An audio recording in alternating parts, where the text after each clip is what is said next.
কখন পটল চাষ করবেন?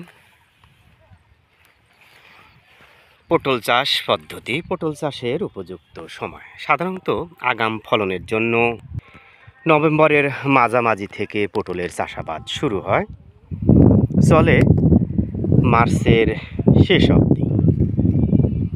প্রিয় দর্শক, যারা নভেম্বরের মাঝামাঝি থেকে পটলের চাষাবাদ করবেন, দেখা যাচ্ছে ফেব্রুয়ারির শুরু থেকেই পটল মার্কেটে চলে আসবে এবং সে সময় ব্যাপক পরিমাণ দাম পাওয়া যায়।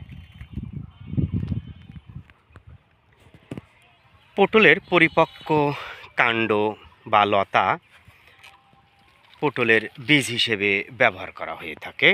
সাধারণত এই কাণ্ড ব্যবহার করেই পলিব্যাগে চারা উৎপাদন করা হয়। পলিব্যাগে উৎপাদন করা চারা সবচেয়ে ভালো হয়।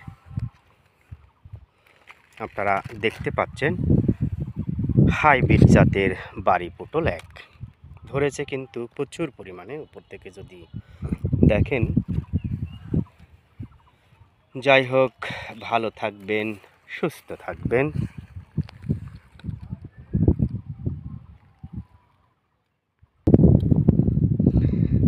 দেখতে পাচ্ছেন বাড়ি হাইব্রিড 1 জাতের পটল। এই পটল কিন্তু ব্যাপক আকারে লম্বা হয়, ফলনেও কিন্তু দ্বিগুণ। ভালো থাকেন, সুস্থ থাকেন।